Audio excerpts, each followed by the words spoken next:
그녀는 지금 자신의 삶이 불만스럽다. 언젠가는 더 나아지겠지 생각하지만 자신이 서지 않는다. 그러나 지금 만족하지 못하면서 미래에 기대를 거는 것은 의미가 없는 바람이다. 지금이 곧 어제의 미래이자 작년의 미래이기 때문이다.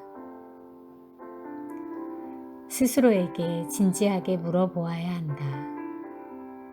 나는 내가 정말로 원하는 것을 하고 있는 것일까? 혹시 나는 하루살이처럼 남들 뒤만 정신없이 쫓아다니고 있는 것이 아닐까?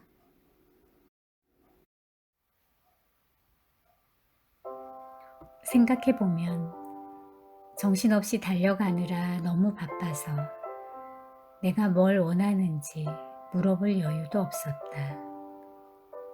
우리는 남의 삶을 따라 살면서 비평에 민감해졌고 스스로 비평가가 되었다. 제일 편한 게 비평이기 때문이다.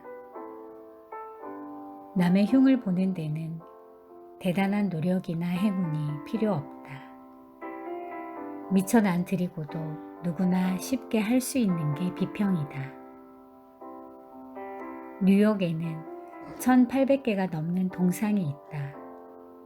유명한 정치인은 물론 장군과 예술가의 무명용사, 이상한 나라의 앨리스, 심지어는 썰매개 동상까지 온갖 동상들이 있다. 그러나 단 하나 없는 게 있다. 비평가를 기리는 동상이다. 수차례의 파산을 딛고 일어선 영국의 백만장자 콜린 터너는 이렇게 말했다.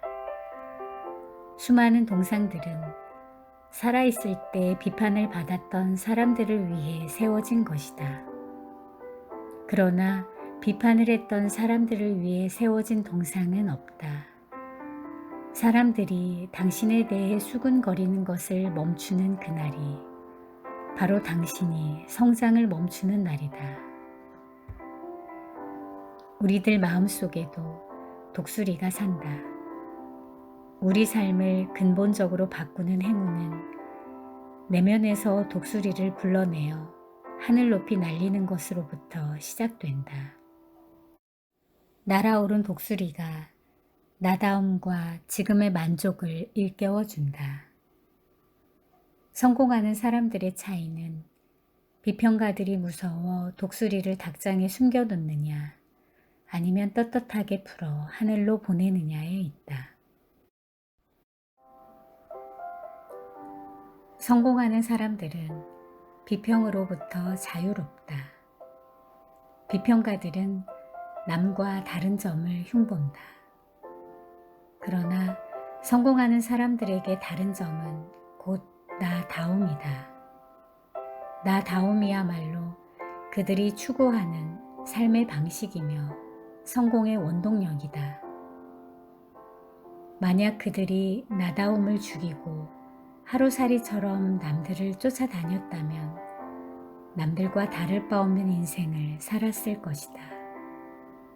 그들의 당당함은 오랜 세월 동안 자신의 삶을 꿋꿋하게 밀고 나간 경험에서 우러나는 것이다. 겉모양만 따지는 비평가들에게는 보이지 않는다.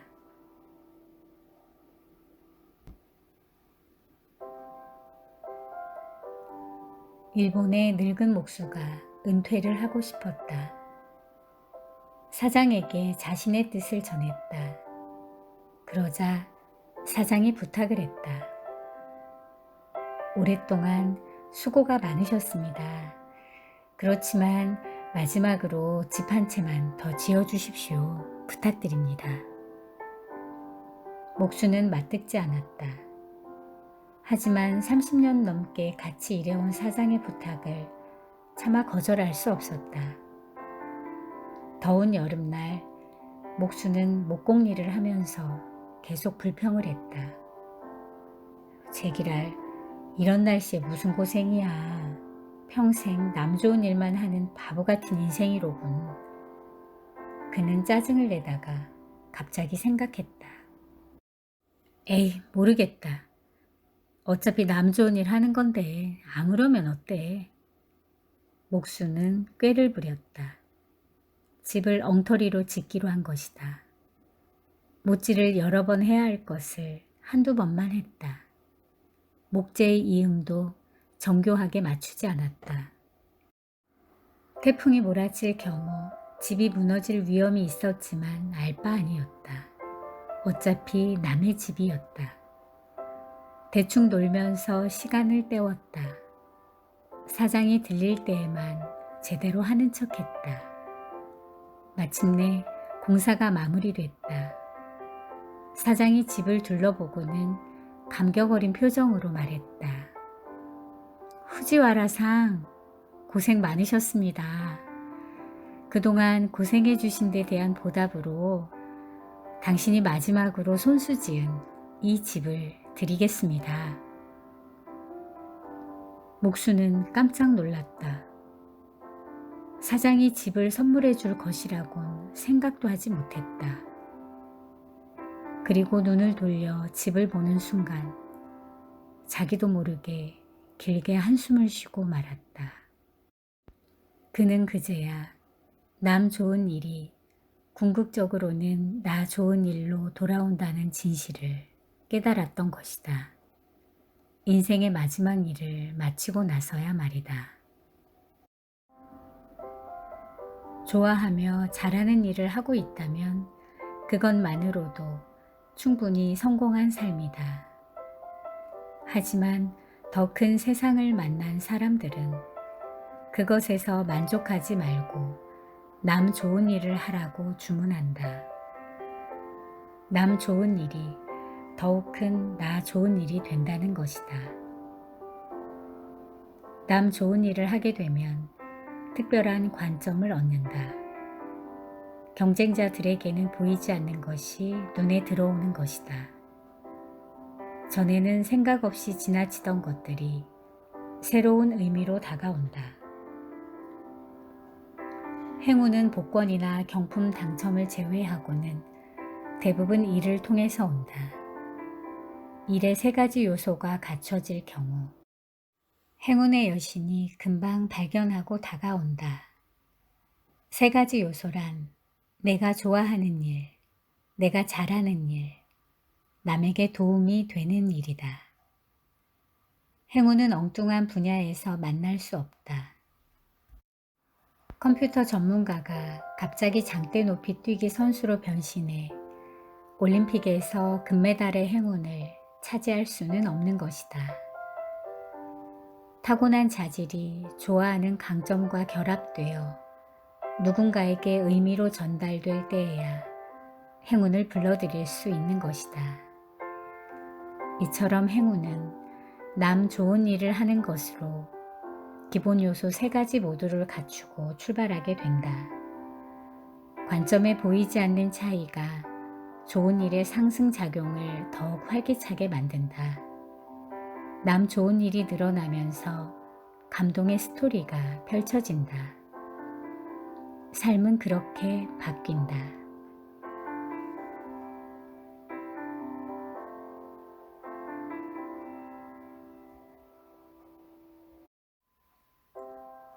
얼굴에는 40여 개의 근육이 있다.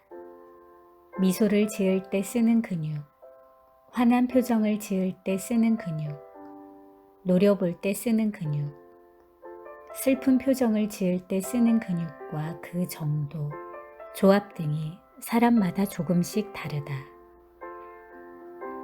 따라서 자주 짓는 표정에 따라 이력이 쌓이고 그것이 얼굴 전체의 인상을 바꾼다. 사람 바뀌듯 인상도 변하는 것이다. 오랜 세월을 함께 보낸 부부의 얼굴이 서로 닮아가는 데에도 이유가 있다. 여러 가지 일들을 같이 겪으면서 자주 짓던 표정이 얼굴에 영향을 주는 것이다. 또한 함께 살다 보면 마치 거울을 보듯 서로의 표정을 무의식적으로 다소간 흉내내게 되어 있다. 오랜 세월 비슷한 것을 함께 먹는다는 점도 서로 닮는 이유다. 사람의 인상은 30%는 타고나고 70%는 어떻게 사느냐에 따라 만들어진다고 한다. 나이가 들수록 내면이 드러나기 때문에 어떻게 살았는지가 더욱 많은 영향을 준다. 젊을 때에는 속마음을 숨기고 생글거리며 웃던 사람도 나이가 들면 더 이상 속마음을 숨길 수 없게 된다. MC는 7, 8년 전만 해도 쾌활한 성격으로 항상 사람들의 중심에 있었다. 물론 겉보기에 그랬다는 것이다. 막상 MC와 친해진 사람들은 관계를 오래 이어가지 못했다. MC는 멀리서 볼 때에는 언제나 밝고 사람들과 잘 어울리는 것 같지만 조금 친해지고 나면 본색을 드러내어 상대를 무시하거나 영립만 골라서 건드리는 독특한 취향을 가지고 있었다. 그렇게 몇 년을 보내자 주변에 사람이 남아있지 않게 되었다. 다양한 모임에 참가했지만 새로운 사람들에게 접근할 수 없었다. 대부분이 MC가 다가서면 혼비백산 도망가기 바빴다. 10년 만에 만난 친구를 통해 사람들이 자신을 피하는 이유를 알게 되었다. 얼굴이 바뀐 것이다. 몇 년에 걸쳐 변하는 바람에 스스로는 인식하지 못했다. 하지만 친구는 MC를 보자마자 기겁을 했다. 무슨 안 좋은 일이 있느냐면서. MC는 자기도 모르는 사이에 복을 차내는 사람의 얼굴을 하고 있었다. 복이 있다 혹은 복이 없다는 표현은 정확하지 않다. 복을 맞이하다 혹은 복을 차낸다는 표현이 정확하다. 일상에서 만나는 대부분의 복은 다른 사람을 통해 오기 때문이다. 나폴레옹이 전쟁터에서 우연히 잎이 4장 달린 클로버를 발견했다. 신기해서 그것을 따려고 허리를 숙였는데 그 순간 총알이 머리 위를 스쳐 지나갔다. 클로버 덕분에 목숨을 건진 셈이다. 이후 네 잎 클로버는 행운의 상징이 되었다. 많은 사람들이 아는 얘기다. 하지만 우리가 흔히 지나치는 세 잎 클로버가 무엇을 상징하는지는 아는 사람이 많지 않다. 공교롭게도 행복을 상징한다. 재미있는 우연의 일치. 우리는 세 잎 클로버를 가까운 곳에 놓고도 언제나 네 잎 클로버만을 찾으려 한다. 나이가 들어도 아름다운 얼굴은 세 잎 클로버처럼 어디서나 볼 수 있는 편안한 얼굴이다. 마음이 편해야 스스로 편하고 남이 보기에도 안심이 되는 얼굴이 나온다. 마음이 편안한 사람들은 나이가 들수록 기대를 내려놓는다. 남들이나 세상에 헛된 기대를 하지 않기 때문에 편안하고 아름다운 얼굴을 할 수 있는 것이다. 굳이 네 잎 클로버 같은 것을 찾으려고 애쓰지 않는다. 지금으로도 충분한 것이다. 나다움과 만족은 언제나 얼굴에 옅은 미소를 띠게 해준다. 행운이 여신이 좋아할 만한 아름다운 얼굴이 된다.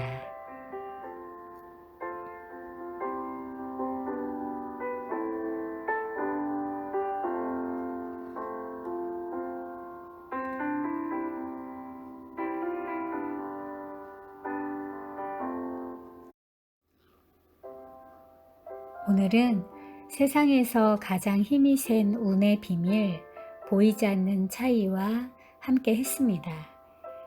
저자는 에필로그에서 가장 힘이 센 행운은 내면으로부터 소름처럼 돋아난다. 이 정도면 만족스러운 삶이라는 깨달음이 스쳐 지나가는 지극히 짧은 순간에 느낄 수 있는 행운이다. 그 행운의 이름은 좋은 해석이다. 지금까지 이 책에 나온 내용들은 모두 잊어도 상관없다.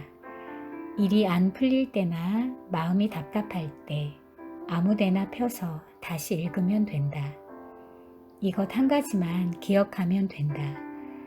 좋은 해석 앞에서는 아무리 무서운 불운과 아군이라도 꼬리를 내리고야 만다는 것이다. 다행히도 좋은 해석이란 행운은 노력으로 충분히 불러들일 수 있다. 사람은 불운을 견디면서 자신의 뿌리를 밑으로 뻗어간다. 뿌리가 깊은 사람들은 어떤 바람이나 유혹에도 흔들리지 않는다. 굳건하게 서서 자리를 지킨다. 뿌리의 차이는 밖으로 드러나 보이는 일이 없다. 원래 결정적인 것은 우리 눈에 보이지 않는다. 좋은 해석이라는 행운이 주변의 행운 천사들과 조화를 이루며 우리의 삶을 더욱 풍요롭게 해준다. 행운은 타고나는 게 아니다. 함께 만들어가는 것이다. 라고 얘기하고 있고요. 운이 따르는 사람들의 보이지 않는 차이 49가지를 소개하고 있습니다. 저는 이 내용을 마지막으로 오늘 책 소개를 마치겠습니다. 우연의 가능성을 열어놓는다. 운의 변덕을 받아들인다. 운의 흐름을 잘 탄다. 보이지 않는 차원을 뛰어넘는다. 두려움 속으로 기꺼이 들어간다. 성공에 아둥바둥 매달리지 않는다. 완벽주의로부터 자유롭다. 작은 행운을 소중하게 여긴다. 바빠도 잘 쉰다. 드러내지 않고 묵묵히 기다린다. 행운을 맞이할 준비가 되어 있다. 상대가 바라는 일로 하루를 시작한다. 체면에 연연하지 않는다. 열린 자세로 받아들인다. 겸손으로 행운을 지켜낸다. 게임 룰이 바뀔 때 행운을 잡는다. 통찰력으로 행운의 길목을 지킨다. 몰입하는 습관으로 행운을 낚아챈다. 감을 훈련시켜 운과 소통한다. 정리정돈으로 운의 흐름을 바꾼다. 불확실한 상황에서도 결단을 내린다. 때로는 포기함으로 얻는다. 긍정적인 입버릇으로 좋은 일을 불러들인다. 주변 사람들을 통해 행운을 만난다. 낮은 곳에서 창피를 무릅쓴다. 초심으로 돌아가 행운과 재회한다. 행운이든 불운이든 대가를 흔쾌히 치른다. 운이 저물면 풍선의 바람부터 뺀다. 분노를 다스려 불운에서 벗어난다. 승리로 복수한다. 절망 속에서도 희망을 꿈꾼다. 뻔뻔하게 기다린다. 운의 흐름을 관리할 줄 안다. 어설픔의 미덕으로 행운을 부른다. 불운할 때 다른 이의 덕으로 버틴다. 다르게 생겨먹은 사람들을 포용한다. 그릇을 매일 새롭게 키운다. 반대자들을 진심으로 돕는다. 내면의 메시지에 귀 기울인다. 자신을 진정으로 사랑한다. 자기 안의 우주를 만난다. 남들이 뭐라든 자기 길을 간다. 스스로 이끄는 삶을 산다. 절제로 악운을 비켜간다. 평생의 파트너와 함께한다. 널리 인연을 맺고 깊게 배려한다. 남에게 덕을 쌓고 스스로 기뻐한다. 욕밥을 먹이며 행운을 나눈다. 불운마저 행운이라 여긴다.